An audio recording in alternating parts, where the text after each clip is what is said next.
The cold was a living thing in the cellar. It seeped through the thin wool of her dress, through her skin, and into her bones, until Alara felt she was made of nothing but ice and memory. Damp stone pressed against her back. The air smelled of soured wine and wet earth, a perfume she had known her entire life. This was her place. The world had carved it out for her, a small, dark, forgotten space beneath the floorboards of a life that was not her own. Above, the sounds of the tavern were a muffled mockery. Laughter, the clink of tankards, the stomping of boots. Sounds of a world she served but could never join. Her crime today had been simple. She had dropped a plate. A clumsy slip of her fingers, numb from hauling buckets of icy water from the well. The porcelain had shattered on the flagstones, and her stepmother's smile had shattered with it.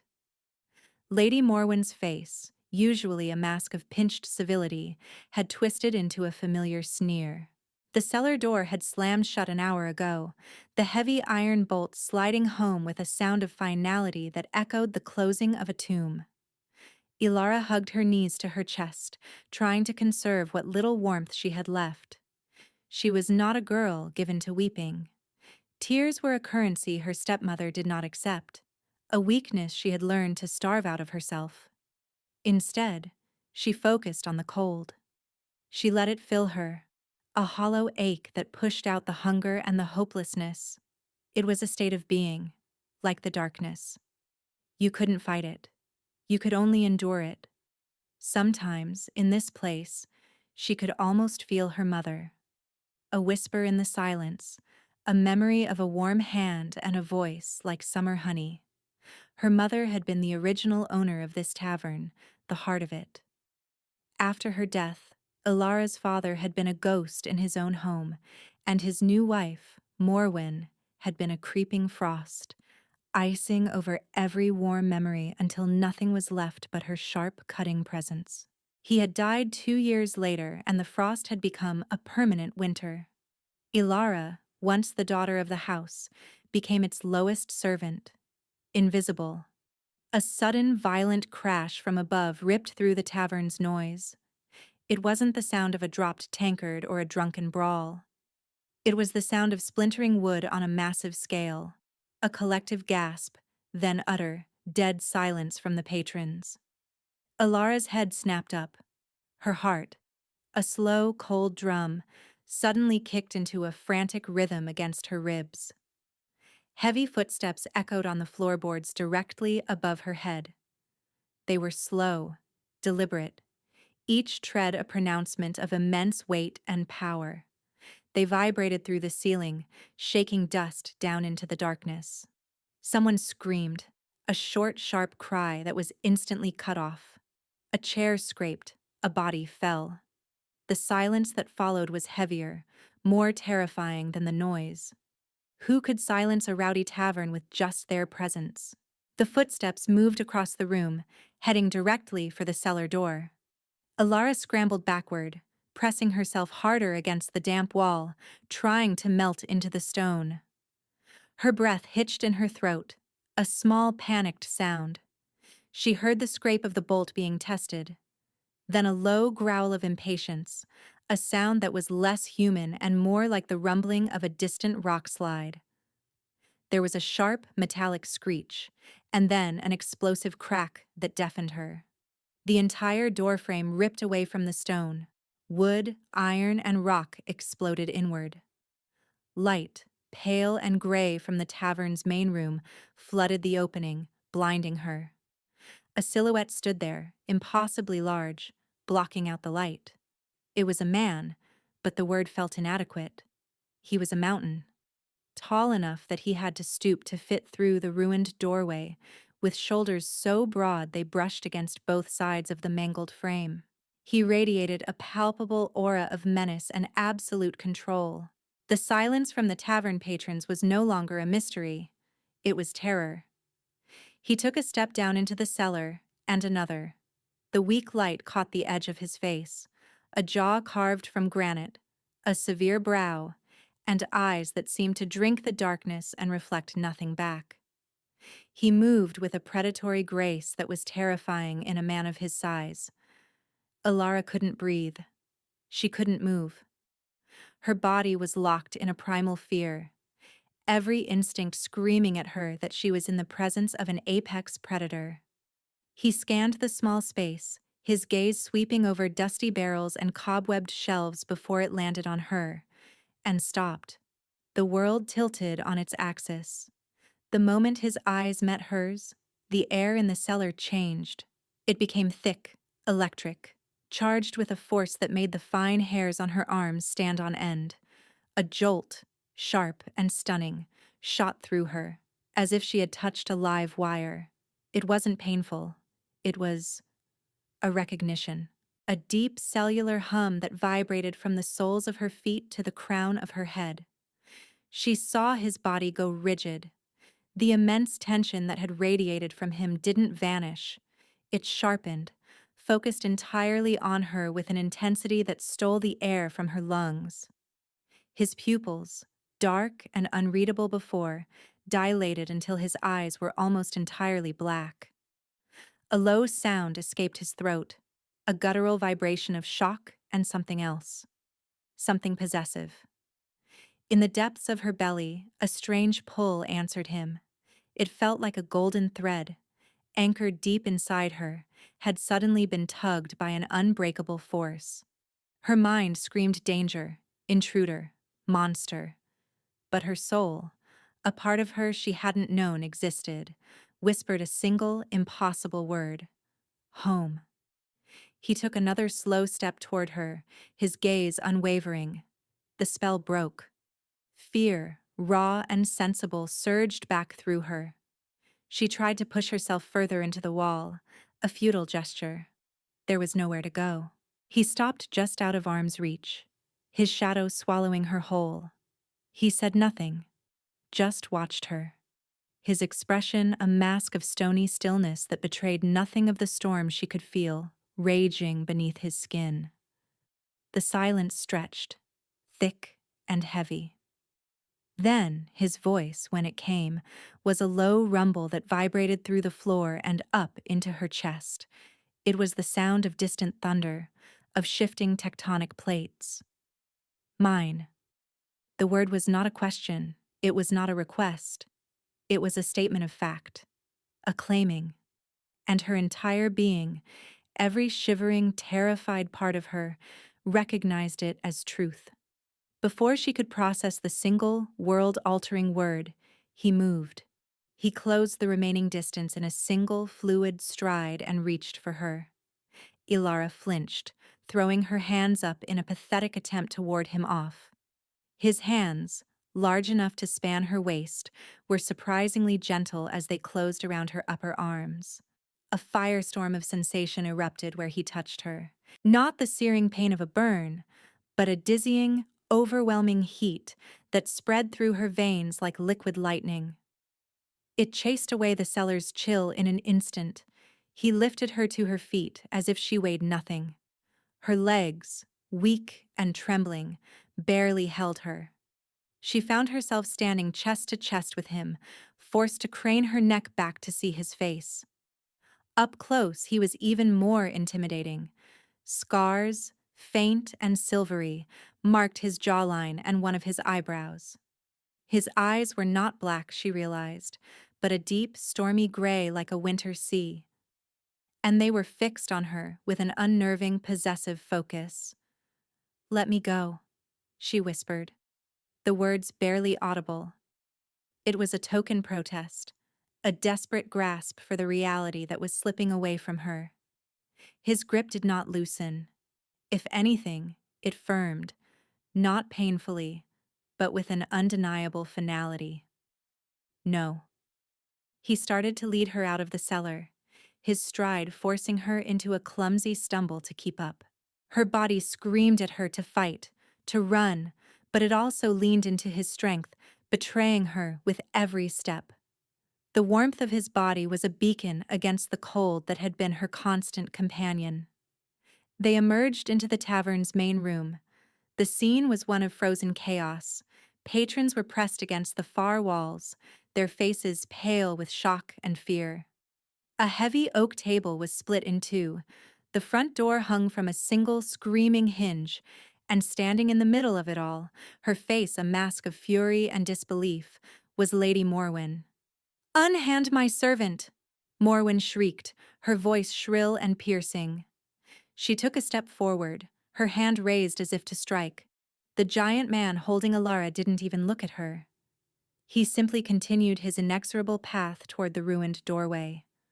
Morwen's eyes finally focused, truly seeing the man and not just the insult to her authority. She saw the fine, dark leather of his tunic, the silver sigil of a wolf's head on his belt, the sheer, brutal power in his stance. Her fury froze. Her face went from red to a pasty white. The hand she had raised dropped to her side. She recognized the sigil. Every person in the northern wastes recognized the personal crest of the Alpha King.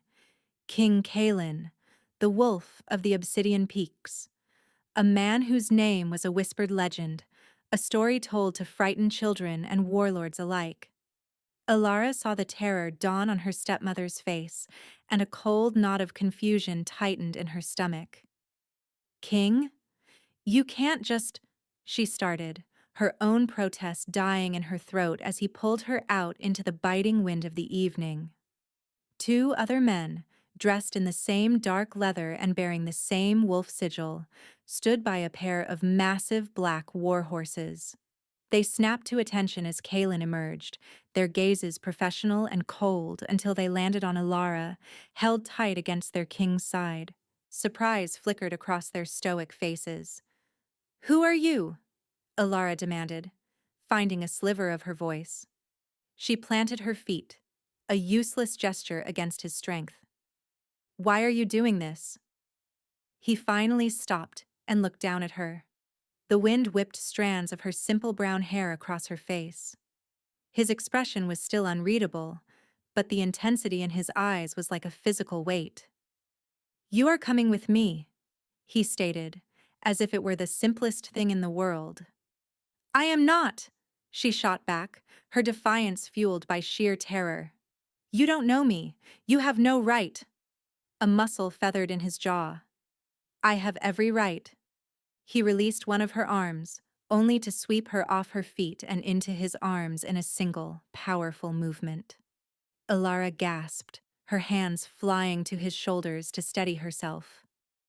The hard muscle beneath his tunic was unyielding as rock. The golden thread inside her pulsed, a warm, dizzying throb of rightness that warred with the panic in her mind.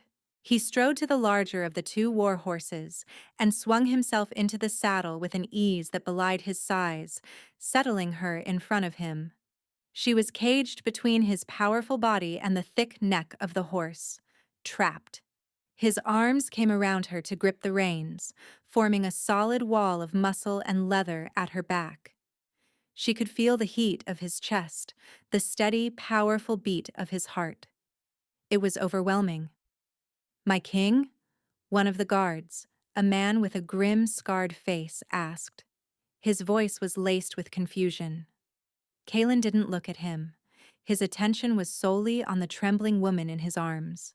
He leaned down, his lips brushing the shell of her ear as he spoke, his voice a low rumble meant only for her.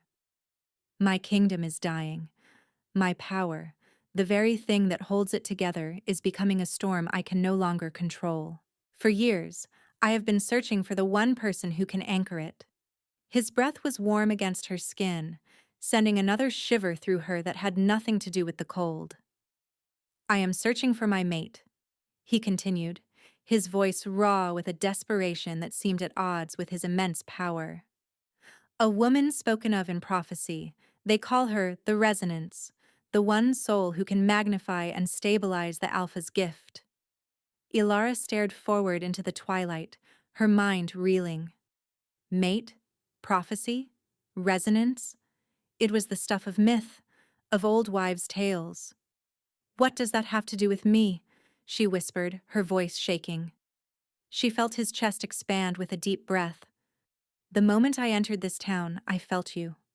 A quiet song beneath all the noise, a hum of power that my own soul has been screaming for. He paused, and his next words were heavy with conviction. I believe you are her. She let out a choked, hysterical laugh. Me? I'm a barmaid. I serve ale and scrub floors. I don't have any power. The idea was ludicrous. She was Alara, insignificant, powerless. You are wrong, she said, more firmly this time, trying to convince herself as much as him. Am I? He murmured, his voice a silken challenge. Then why does every part of me recognize you? Why does holding you feel like the first breath of air after a lifetime of drowning? His words struck a chord deep inside her, echoing the impossible feeling of home she had felt in the cellar. But her life had taught her that hope was a trap, and trust was a fool's game. I don't know what you're talking about, she insisted, her voice tight with unshed tears of frustration and fear. I just want to be left alone. He was silent for a long moment. The guard, Rafe, shifted his weight, waiting for orders. The entire world seemed to be holding its breath. I will make you a deal, Kalen said finally, his tone shifting from raw emotion to something more measured, more kingly. Come with me to the capital, to the Obsidian Keep, willingly. Allow my mages to confirm what I already know to be true. He paused, letting the offer settle. If I am right, he continued, you will want for nothing for the rest of your days. You will be my queen, honored and protected above all else. The title sounded absurd, a fairy tale for a girl who lived in a dungeon. And if you're wrong? She asked, her voice small. This was the crucial part, the only part that mattered. If I am wrong, he said, his voice dropping, laced with a profound and surprising disappointment, then I will give you your freedom. I will fill your pockets with enough gold to buy your own tavern, your own estate, a new life anywhere in the 7 kingdoms. You will never have to see me or this town again. Freedom. The word was a dream she had barely dared to have. A life where she wasn't at the mercy of a cruel stepmother, where she didn't have to sleep in a cold attic and dread the sound of footsteps on the stairs. A life of her own. She looked back at the tavern, at the dark windows of the attic room that was her cage. What was she choosing between? A terrifying, powerful king who spoke of destiny and mates, and a life of slow, grinding servitude that would eventually crush what little spirit she had left. One was a leap into a storm. The other was a slow drowning. What choice did she really have? She took a shaky breath, the cold air stinging her lungs. I will come with you, she said, the words feeling foreign on her tongue. To the capital. For your mages. A shudder went through the massive body behind her. It was not a shiver of cold.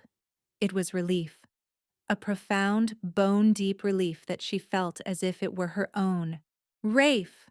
Kalen commanded, his voice now crisp and clear. We ride.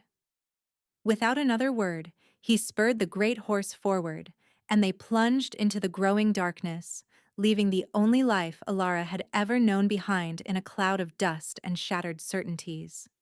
The journey to the Obsidian Keep was a blur of motion and sensation. They rode hard and fast, the rhythmic pounding of the war horse's hooves a constant drumbeat against the earth. Alara was held securely in Kalen's arms, a strange prison of warmth and strength. The wind was relentless, but his body shielded her from the worst of its bite. She remained stiff and silent, a knot of fear and confusion lodged in her chest. She tried to make sense of it all, but her thoughts were a whirlwind. The king. She was riding with the Alpha King. The stories said he was more beast than man, that his rage could level mountains, that he had won his throne through blood and iron. Yet, the man holding her had spoken of his soul screaming for her. His hands, which could surely snap a man's neck as easily as a twig, had been gentle on her skin. It didn't make sense. None of it did. They stopped only when the horses needed rest, making camp in sheltered clearings under the cold, watchful eyes of the stars. Rafe and the other guard, a younger man named Creon, were efficient and silent. They moved with the practiced ease of soldiers, setting up a small perimeter, tending to the horses, and starting a fire with brisk competence. Kalen never let Alara far from his side. When he dismounted, he lifted her down, his hands lingering at her waist for a moment longer than necessary. The touch sent that now familiar jolt through her, a confusing mix of alarm and a strange, deep-seated comfort. On the second night, exhaustion finally caught up with her. The constant tension, the lack of proper sleep, and the emotional turmoil crashed over her in a wave. They had been given a single, large tent, a concession to the king's status. Inside, 2 thick fur bedrolls were laid out on opposite sides. Kalen had insisted she take one, his gray eyes daring her to argue. She had crawled into the soft furs, her body aching, and fallen into a sleep that was less a rest and more a dark, suffocating pit. The dream came, as it always did, the smell of smoke, the shouting, the splintering of wood. Not the tavern door, but the door to her childhood room, her mother holding her, whispering that everything would be all right, the lie of it. Then Morwen's face, younger, twisted with a jealousy that was like acid. She was never good enough for him, that pathetic, soft-hearted fool. The memory shifted, blurring with years of smaller cruelties, the sting of a slap for a spilled drink, the gnawing hunger after being denied a meal, the crushing weight of her own invisibility. She was in the cellar again, but the walls were closing in, the damp earth rising to swallow her whole. She couldn't breathe. The darkness was absolute. Alara woke up with a scream caught in her throat, bolting upright. Her heart hammered against her ribs, a wild bird trapped in a cage. Cold sweat slicked her skin. The tent was dark, the only light a faint silver glow from the moon outside. She was trembling violently, her breath coming in ragged, panicked gasps. Before she could even register her surroundings, a large shadow moved from the other side of the tent. Ilara? Kalen's voice was a low, urgent rumble in the darkness. He was beside her in an instant, kneeling on the ground next to her bedroll. She flinched away, her mind still caught in the tendrils of the nightmare. "It's me," he said, his voice softening. "You're safe. Breathe." He didn't touch her. He just knelt there, his immense presence a solid anchor in the swirling chaos of her fear. She tried to draw a breath, but her lungs wouldn't obey. The walls of the tent seemed to be shrinking, just like in her dream. "I can't," she gasped, clutching at her throat. "Look at me," he commanded. It wasn't a harsh order. It was a lifeline. She forced her eyes to focus on his silhouette. In the faint light, she could just make out the hard lines of his face, the concern that creased his brow. "Match my breathing," he said, his voice a steady rhythm. He took a slow, deliberate breath in and then let it out just as slowly. Inhale, exhale. She tried to follow, her own breath still shallow and frantic. "Again," he murmured, "I've got you. You're not there.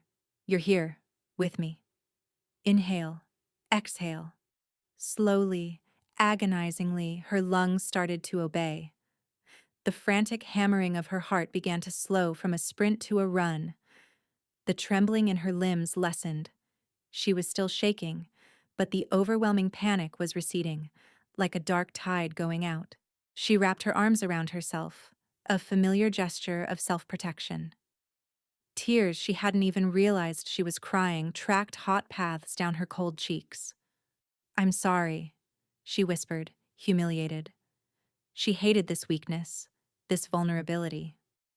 "Do not apologize for your pain," he said, his voice rough with an emotion she couldn't name. He still hadn't touched her, but she could feel the heat radiating from him, a comforting warmth that beckoned to the chill deep inside her. Hesitantly, as if expecting her to bolt, he reached out and gently took her hand. His fingers were warm and calloused, engulfing her smaller hand completely. The contact was another jolt, but this time it wasn't startling. It was grounding. The last of the panic dissolved, replaced by a profound, bone-deep exhaustion. A sob escaped her, thick and ragged. Without a word, he shifted, sitting on the edge of her bedroll and pulling her against his side. She stiffened for a moment, then collapsed against him, too drained to fight. He was as solid as a stone wall and just as immovable. He wrapped an arm around her, holding her securely against his chest. She could hear the steady, powerful beat of his heart beneath her ear, a rhythm that was infinitely more soothing than his breathing exercises. It was the most comfort she had felt in a decade, and it came from the most terrifying man she had ever met. "I won't let anything happen to you," he murmured into her hair, his voice a solemn vow. She didn't respond. She just leaned into his strength, into his warmth, and for the first time, a tiny, fragile seed of trust began to take root in the barren soil of her heart. They sat like that for a long time, in the quiet dark of the tent, until her trembling stopped completely and her breathing was deep and even. She didn't fall back asleep, but for the first time since leaving the tavern, she felt a sliver of peace. The next morning, as they were breaking camp, Rafe approached them. He stopped a respectful distance away, his gaze fixed on Kaelin. "Your Majesty," he said, his voice a low baritone. "Scouts report the pass is clear. We should reach the keep by nightfall." "Your Majesty." The words hung in the crisp morning air. Alara, who was accepting a piece of dried meat from Kaelin, froze. She had known, of course. She'd seen the terror on her stepmother's face, heard the title whispered. But hearing it spoken so plainly, so formally, made it real in a way it hadn't been before. This wasn't just a powerful man. This was the king, the absolute ruler of the entire Northern Territory. She looked from Rafe's stoic face to Kaelin, who was watching her, his expression intense. He had never hidden it, but he had never stated it so baldly himself. He had let her exist in a strange bubble of denial. Now, that bubble had burst. The chasm between them suddenly yawned, wide and impossibly deep. He was a king. She was nothing. A barmaid from a forgotten village. The idea that she could be his mate, his queen, went from being unbelievable to being utterly, painfully laughable. She felt a blush of shame creep up her neck. He must think her a fool. She pulled her hand back, the piece of meat forgotten. She took a step away from him, creating a physical distance to match the one that had just opened in her mind. His eyes narrowed slightly, tracking her movement. He saw the change in her, the wall that had just slammed down between them. "Ilara," he said, his voice low. She shook her head, not looking at him. This changes everything," she whispered, echoing her own thoughts. "It changes nothing," he countered, his voice firm. How could he say that? It changed the very fabric of their situation. The deal he had offered now seemed like a cruel joke. If his mages found she was nothing, would he truly let her go? A king could do whatever he pleased. Promises to a nobody were written in sand. The fragile trust she had started to feel curdled back into fear. Not fear of his violence, but fear of his power. Fear of the dizzying height from which she was destined to fall. She spent the rest of the day's ride in a shell of silence, the wall around her heart rebuilt, thicker and higher than before. Kaelin didn't press her. He held her just as securely, his presence a constant brooding weight at her back. But she could feel his frustration, a low thrum of energy that vibrated through his body into hers. He didn't understand. How could a man born to a throne understand what it was to be utterly powerless? As dusk began to settle, they crested a high ridge and Alara saw it. The Obsidian Keep. It was not a castle from a fairy tale. It was a fortress, carved from the black rock of the mountain itself. Towers clawed at the sky like the talons of some great beast. High walls, polished to a dark sheen, seemed to drink the fading light. It was magnificent and terrible, a monument to brutal strength and indomitable will. It was Kaylin's home, and it terrified her more than anything she had ever seen. As they rode through the massive gates and into the main courtyard, soldiers and servants stopped what they were doing and bowed their heads. An entire fortress of people, all deferring to the man who held her. The sheer scale of his authority was suffocating. He dismounted and lifted her down, his hands once again lingering at her waist. This time she stepped back as soon as her feet touched the ground. His jaw tightened. "I will have rooms prepared for you," he said, his voice tight. "You will be safe here. No one will harm you." A grim-faced woman in the severe robes of a chatelaine approached and bowed deeply. "Your Majesty, we were not expecting your return so soon." "Plans changed, Elspeth," Kaelin said curtly. "This is Alara. She is my guest. See to it that she has everything she needs." The Queen's Wing. The chatelaine's eyes widened for a fraction of a second before her professional mask fell back into place. The Queen's Wing. The word sent another shock through Alara. "No," she said, her voice small but firm. Kaelin's head snapped toward her. "Just a room," she pleaded quietly. "A simple room. Please." She couldn't bear it. The pretense, the inevitable disappointment. Kaelin stared at her for a long, hard moment. She could see the battle in his eyes. His instinct was to command, to install her where he believed she belonged. But he also saw the genuine panic in her expression. Finally, he gave a curt nod. "A guest suite in the North Tower, then," he amended to the chatelaine. "But she is to be afforded every courtesy. She is under my personal protection." "Of course, Your Majesty," Elspeth said, bowing again. She turned to Alara. "If you will follow me, my lady." My lady. Another title she didn't deserve. Alara glanced one last time at Kaelin. His face was a thundercloud, his stormy eyes promising that this conversation was far from over. She turned and followed the chatelaine, feeling his gaze on her back with every step. The Obsidian Keep was a labyrinth of black stone and shadowed corridors. It was impeccably clean, warmed by massive hearths and lit by glowing crystals embedded in the walls, yet it felt cold and imposing. Alara was given a suite of rooms that was larger than the entire ground floor of Morwen's tavern. There was a sitting room with a fireplace, a bedroom with a bed so large she could get lost in it, and a bathing chamber with running hot water. It was a level of luxury she couldn't have imagined. It made her feel like an imposter.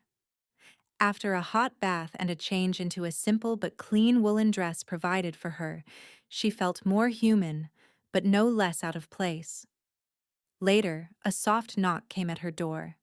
It was Kaelin. He filled the doorway, his presence sucking all the air from the room.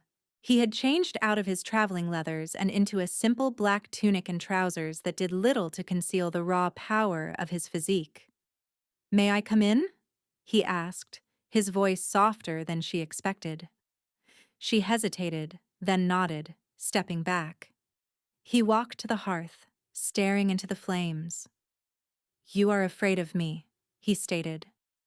"I'm afraid of this," she corrected, gesturing vaguely at the opulent room, the fortress, the title. "I don't belong here." "You belong at my side," he countered, turning to face her. The firelight cast flickering shadows across his severe features. "You don't know that," she whispered. Your mages haven't even— I do not need a mage to tell me what my own soul knows, he interrupted, his voice dropping to a low, intense growl. I have felt the hollowness in my own chest my entire life, a space carved out for another. When I am near you, it is gone. That is all the proof I need. He took a step toward her. What you felt in the cellar, that pull, you cannot deny it. I can, she said stubbornly, even though it was a lie. It was fear, confusion. A flicker of hurt crossed his face, so quick she almost missed it. It was startling to see such an emotion on the face of a man like him. I will not force you, Alara, he said, his voice strained. That is not how this works. The bond must be accepted. But I will not let you hide from it either. He stopped in front of her, close enough that she had to tilt her head back. Tomorrow I will take you on a tour of the keep. I want you to see my home, my life. Then the mages will see you. And we will have our answer. He reached out, as if to touch her cheek, but stopped himself, his hand curling into a fist at his side. The restraint was more potent than any touch would have been. Rest, he said, his voice softening again. You are safe here. He turned and left, leaving her alone with the crackling fire and the thunder of her own heart. The next day, Kaelin was true to his word. He led her through the sprawling fortress, from the echoing grandeur of the throne room to the quiet solitude of the royal library. He showed her the training yards, where warriors clashed with steel, and the high battlements, where the wind sang a lonely song and the view stretched for 100 miles. He spoke of his kingdom, of the threats it faced, of the responsibility that weighed on him. He was not bragging, he was sharing, opening a part of his world to her, a world she was still convinced she had no place in. Her fear began to be replaced by a reluctant fascination. This was the man behind the fearsome legend, a king burdened by duty, a warrior defined by strength, and a man haunted by a loneliness that mirrored her own. They ended the tour in the strategy room. It was a circular chamber dominated by a massive stone table, upon which was carved a detailed map of the entire kingdom. Small carved figures of wolves and bears marked troop movements and raid locations. These are the attacks I told you about, Kaelin said, his finger tracing a line along the western border. Rogue packs, striking at villages, disrupting supply lines. They are growing bolder. Standing beside him was a tall, silver-haired man with intelligent eyes and a calm demeanor. Lord Valerius, my chief advisor, Kaelin introduced. Valerius, this is Alara. Valerius bowed his head gracefully. My lady, an honor. His smile was warm, but his eyes were shrewd as they assessed her. The king has been distracted since his return. I see now why. Alara felt a flush rise to her cheeks. Kaelin ignored the comment, his focus on the map. The attacks are too coordinated to be random. There is a mind behind them. But we have no intelligence, no prisoners who will talk. Alara found herself drawn to the map. The little carved figures represented real people, real lives being torn apart. She knew what that felt like. Without thinking, she reached out and let her fingers trail over the cluster of markers representing the most recent raid. The world went white. A searing pain, not her own, flooded her. Fear, screams, the smell of fire and blood. Then a single clear image flashed in her mind's eye. A face, contorted in a sneer of cold command. A hand, gesturing for the attack to begin. It was Lord Valerius. Alara gasped and snatched her hand back, as if the stone had burned her. She stumbled backward, her heart pounding. The room swam back into focus. Kaelin and Valerius were both looking at her, Kaelin with concern, Valerius with a carefully neutral expression. Ilara, what is it? Kaelin asked, his hand instinctively going to her arm to steady her. She stared at Valerius, her mind reeling. The vision had been as real as the stone beneath her feet. The calm, respected advisor was the traitor. She couldn't speak. How could she say it? Accuse the king's most trusted man based on a feeling? She looked at Kaelin, her eyes wide with panic.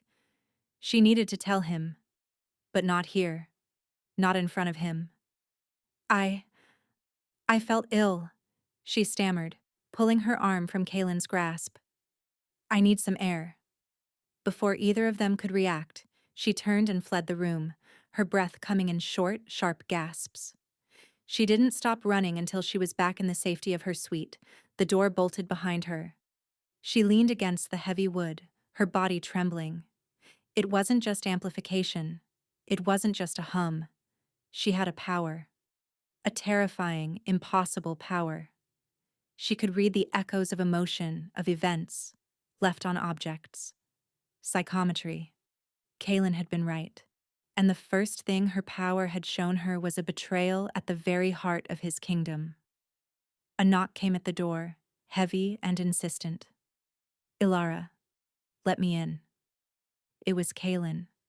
She hesitated, her hand trembling on the bolt. She was terrified of what she had to tell him, of how he would react.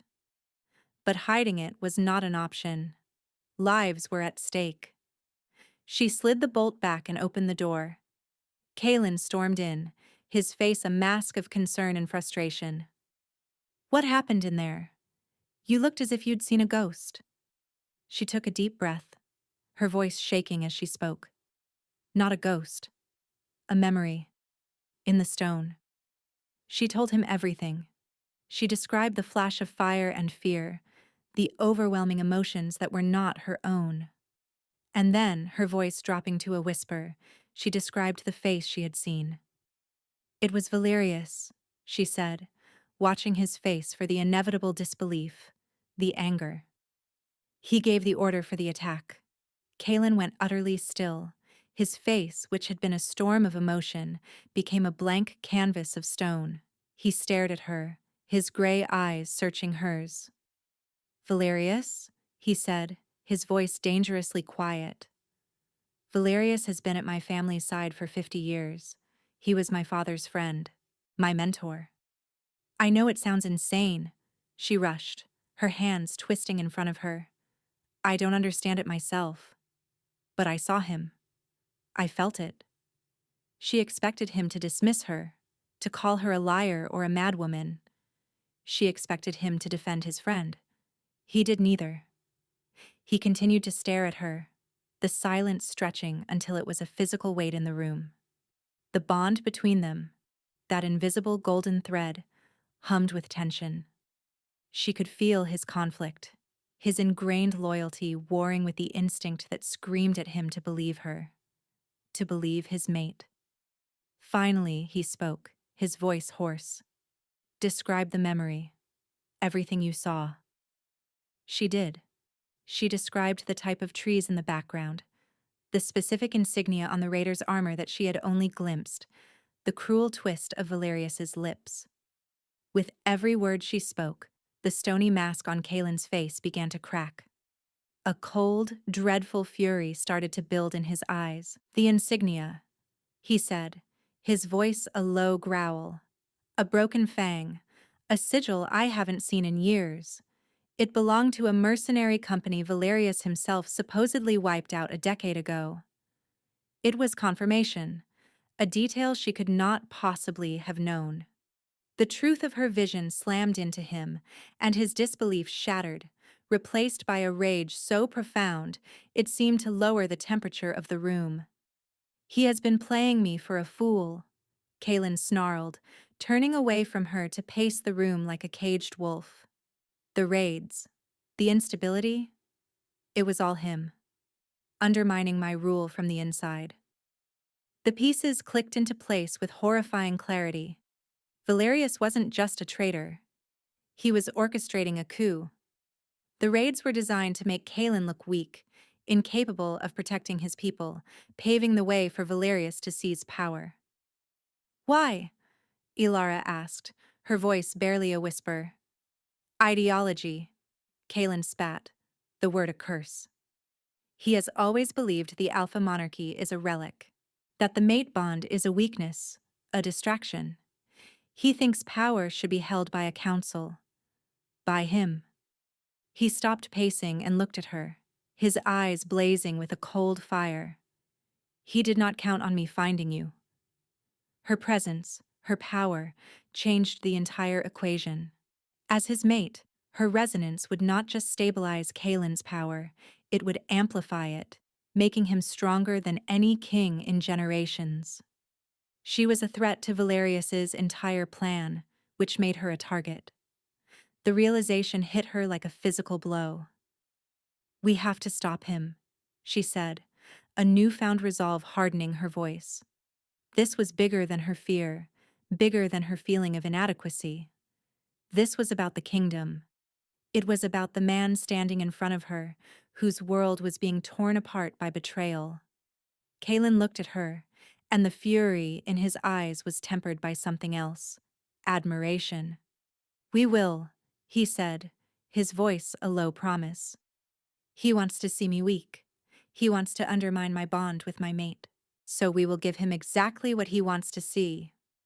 A plan began to form in his eyes, sharp and ruthless.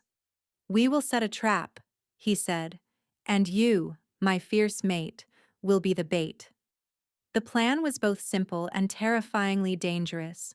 Kalen would call an emergency session of his war council to address the escalating raids.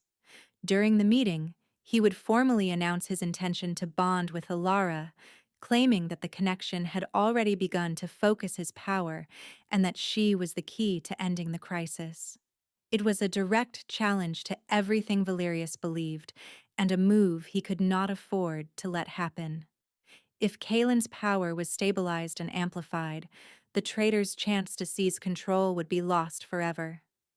He would be forced to act. Ilara had not hesitated.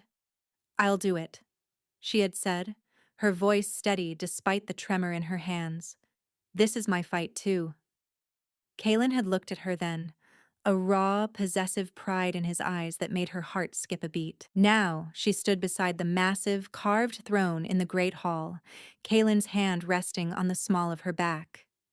His touch was a brand of heat, a constant grounding presence in the cavernous, intimidating room. The council was assembled. Grim-faced lords and battle-scarred commanders stood before the dais, their expressions a mixture of concern and curiosity. At the forefront, calm and composed, was Lord Valerius. His eyes met Ilara's for a moment, a flicker of something cold and calculating in their depths, before he offered her a bland, polite smile. He had no idea she knew. The thought sent a chill down her spine, but she held his gaze, refusing to look away.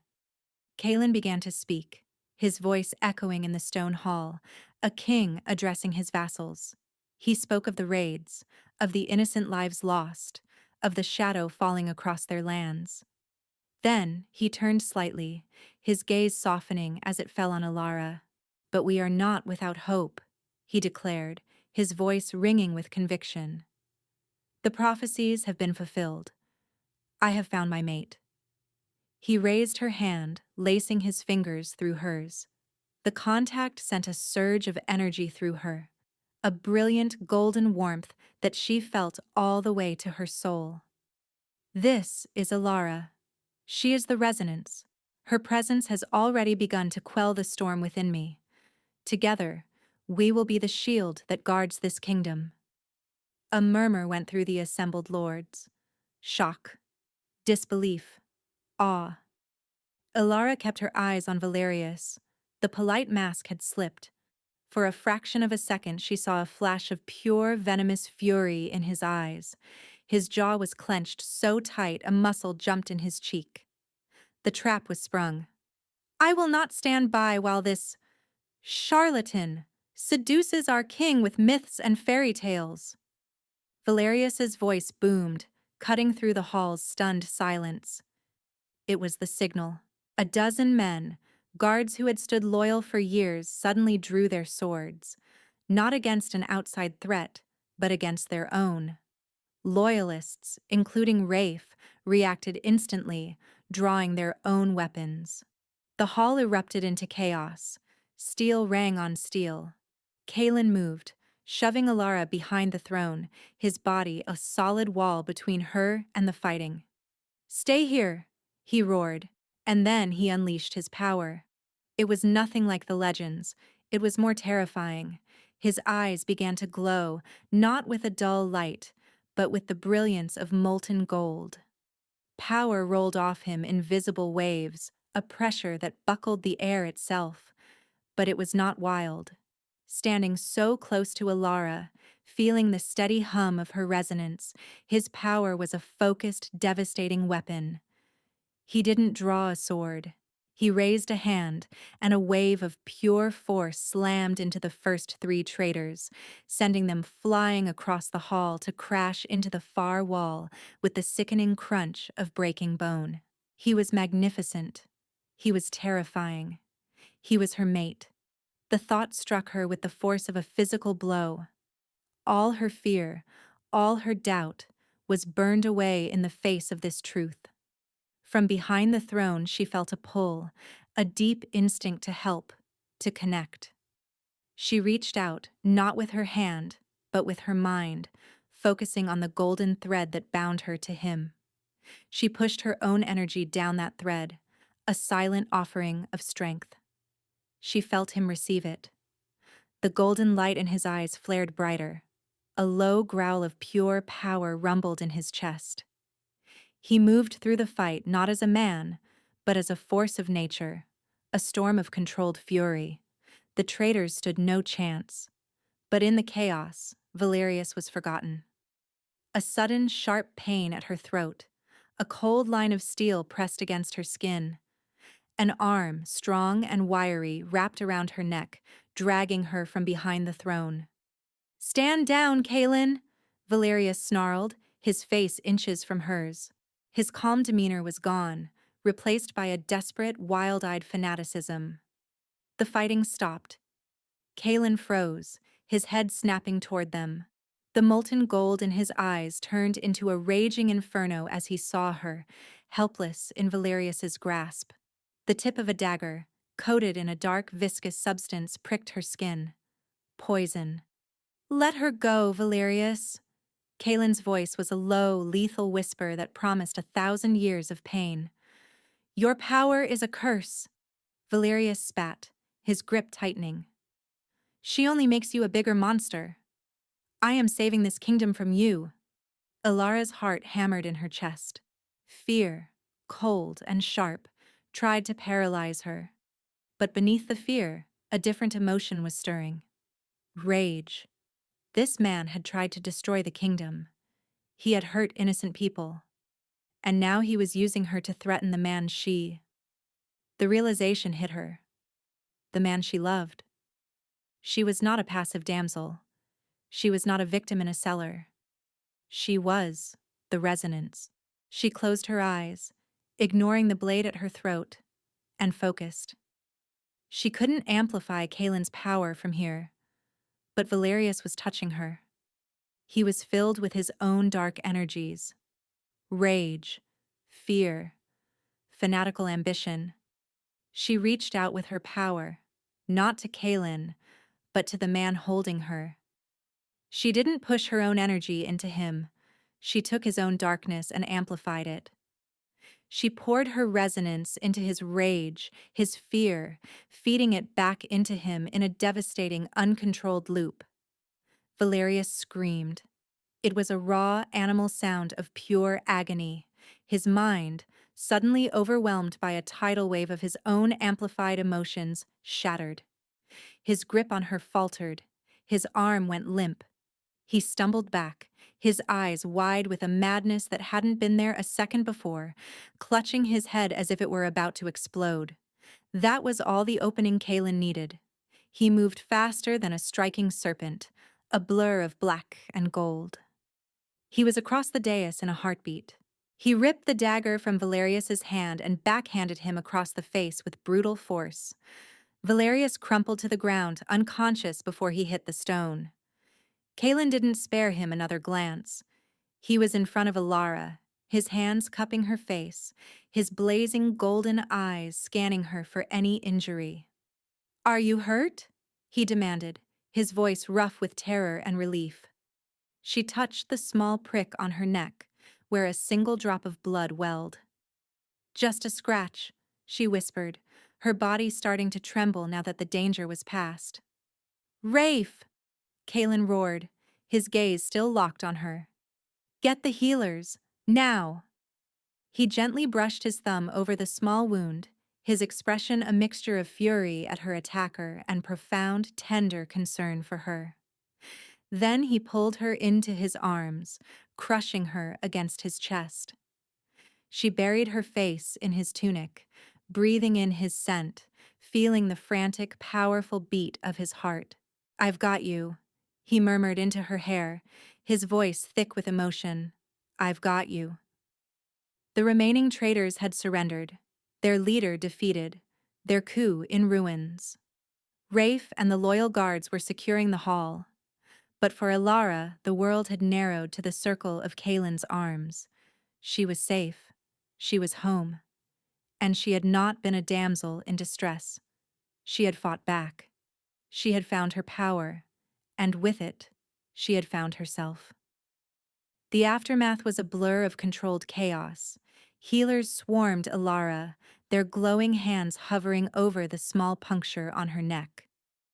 The poison, they determined, was a fast-acting neurotoxin, but the dose had been too small to be lethal, thanks to her quick action. They cleansed the wound with practiced efficiency, their relief palpable. An attack on the king's mate was an attack on the heart of the kingdom. Kalen never left her side. He stood like a thunderous storm cloud, his arms crossed over his chest, his golden eyes, now faded back to their normal stormy gray, watching the healer's every move. The rage was still simmering just beneath his skin, a tightly controlled inferno. Valerius and his co-conspirators were dragged to the dungeons, their fate already sealed. Kalen had promised them a trial, but it would be a formality. Treason against the crown, especially treason that endangered his mate, had only one punishment. Once the healers were finished, Kalen dismissed them with a curt nod. He scooped Alara into his arms, ignoring her protests that she could walk. "You will rest," he commanded, his voice leaving no room for argument. He carried her from the great hall, through the stunned silence of the keep's corridors, and not to her guest suite, but to his own private chambers. His rooms were vast and masculine, dominated by a hearth large enough to roast an ox, and a bed carved from the same black obsidian as the keep itself. Furs were strewn over every surface, and the air smelled of wood smoke, leather, and him. He gently set her down on a plush sofa near the fire, then knelt before her, taking her hands in his. The adrenaline had faded, leaving behind a bone-deep weariness and a torrent of raw, unprocessed emotion. They looked at each other in the flickering firelight, the silence thick with everything that had happened. "You are magnificent," he said, his voice a low, rough murmur. "You were terrified, and you still fought. You saved yourself. You saved me." "You were the one throwing people into walls," she whispered, a small, shaky smile touching her lips. "My power would have been a blind, destructive rage without you," he admitted, his gaze intense. "You focused it. You focused me. But what you did to Valerius, that was all you." He raised one of her hands to his lips and pressed a kiss to her knuckles. "I was so afraid," she confessed, the vulnerability she had fought so hard to conceal finally breaking through. "When he held that knife to my throat, all I could think was that we would never." She couldn't finish the sentence. "I know," he said, his voice thick. "Seeing his blade on your skin, I have never known a fury like it. I would have torn the world apart to get to you." He moved from his knees, sitting beside her on the sofa and turning to face her. He cupped her face in his large, warm hands, his thumbs gently stroking her cheekbones. "This was never about the power, Ilara," he said, his voice dropping, becoming achingly sincere. "Not really. The resonance, the prophecy, they led me to you. But it was you I found. Just you." His stormy eyes searched hers, all pretense, all kingship, stripped away. This was just Kalen, the man who had held her through a nightmare, who had looked at her with pride and terror, who had been willing to burn the world for her. "What I feel for you," he continued, his voice hoarse with emotion, "it has nothing to do with prophecies or power. It is my soul recognizing its other half. It was always you." Tears welled in her eyes, tears of relief, of joy, of a love so overwhelming it stole her breath. "Stay with me, Ilara," he pleaded, his voice a raw whisper. "Not as my prisoner, not because of a deal. Stay with me because you choose to. Be my mate, be my partner, be my queen." All the walls she had built around her heart, all the fear and doubt and feelings of worthlessness, crumbled into dust.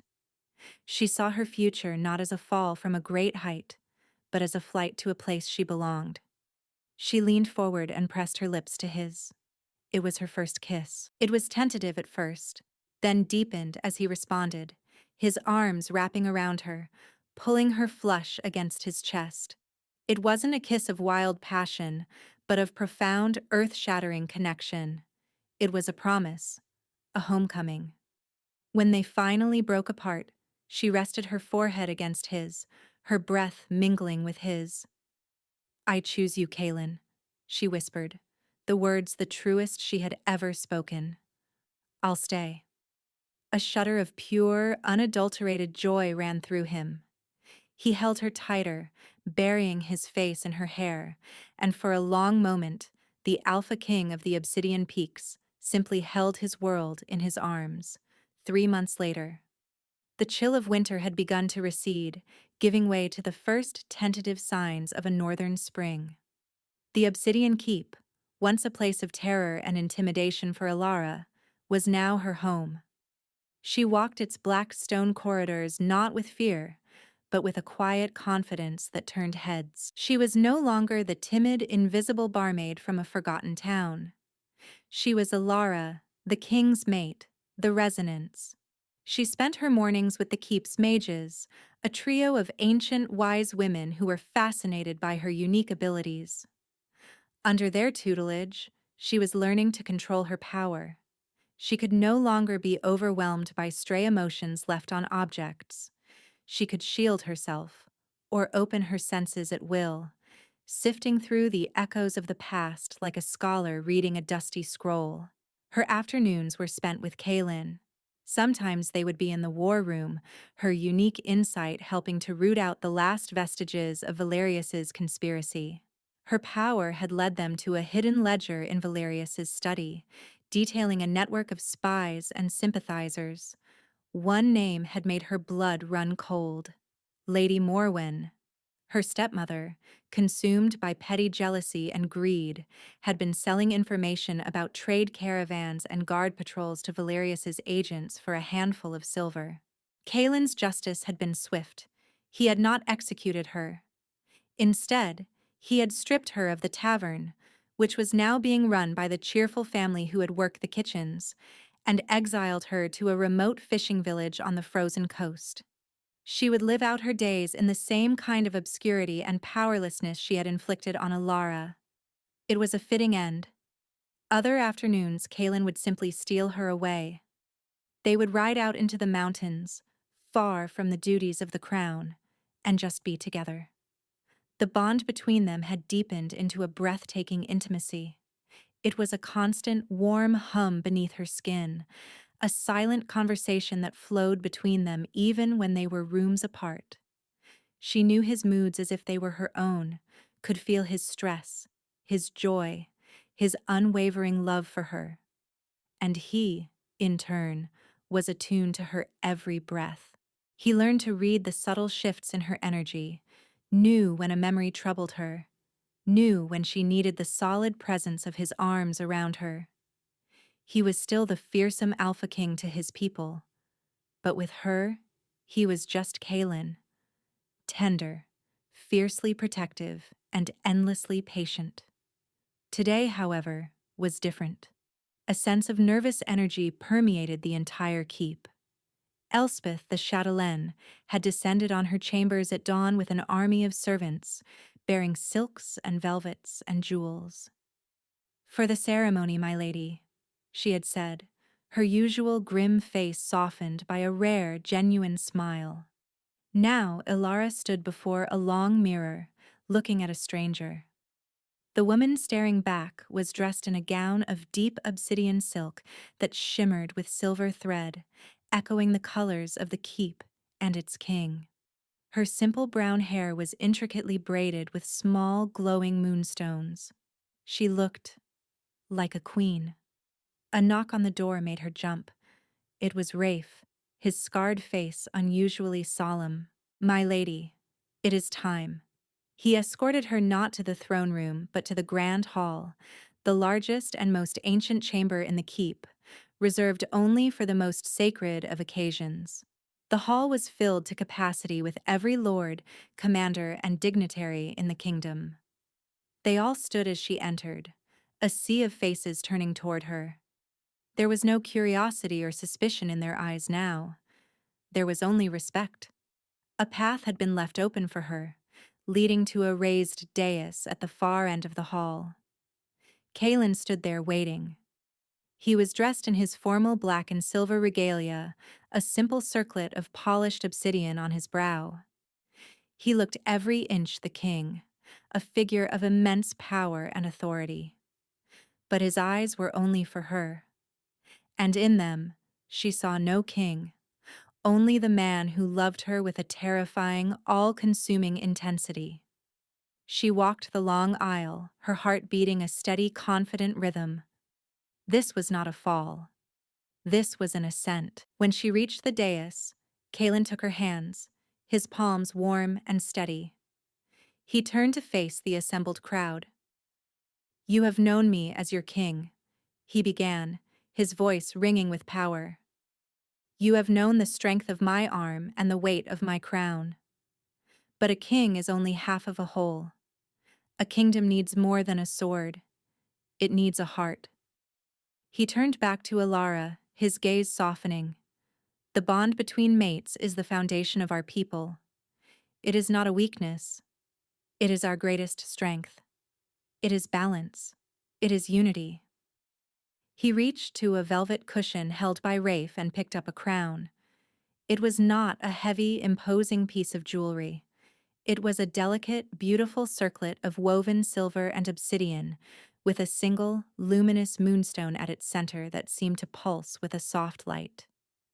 It was made to complement his, not to be subservient to it. "I do not claim you, Ilara," he said, his voice dropping so only she could hear. "I choose you.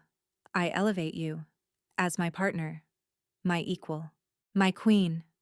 With infinite gentleness, he placed the crown upon her head. It settled onto her brow, cool and light. A wave of energy pulsed from the point of contact, a surge of warmth and light that flowed through her, intertwining with her own power, with the bond she shared with Kaelin, and with the very stones of the ancient keep. In that moment she felt connected to everything, to him, to the land, to her people. Kaelin raised their joined hands high. "I give you Ilara, your queen," he roared. The hall erupted. A thunderous cheer shook the very foundations of the mountain. It was a sound of joy, of acceptance, of hope renewed. Amid the roar, Kaelin leaned in, his lips brushing her ear. "Was I the best?"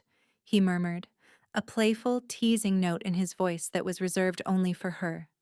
She laughed, a real joyous sound. "The best what?" she whispered back, playing along.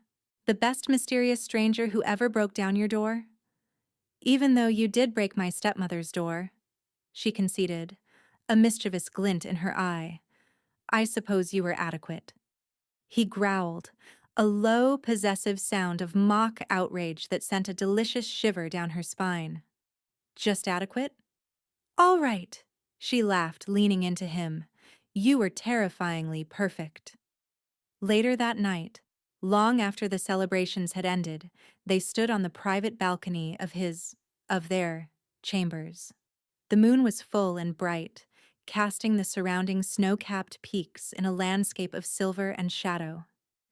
The kingdom was spread out below them, peaceful and quiet. Kalen wrapped his arms around her from behind, pulling her back against his solid chest. He rested his chin on her shoulder, his crown long since discarded. Is it overwhelming? He asked quietly, his breath warm against her neck. She looked out at the vast, sleeping land. A few months ago, the thought of this responsibility would have crushed her. Now, it felt right. No, she said, her voice soft but certain. It feels like coming home. She turned in his arms to face him, wrapping her own around his neck. She looked up into his stormy gray eyes, which held a universe of love just for her. The girl who had shivered in a cold, dark cellar was gone. The woman who stood here now was a queen, not because of a crown or a prophecy or a powerful mate, but because she had finally realized her own worth. She had been seen, she had been valued, and she had chosen her own destiny. I love you, Kalen, she whispered, rising on her toes to meet his lips. You are my life, Alara, he murmured against her mouth, before kissing her with all the fierce, tender, possessive passion of an alpha king who had finally found his soul. And in the heart of the obsidian keep, under the light of the full moon, the king and his queen were home.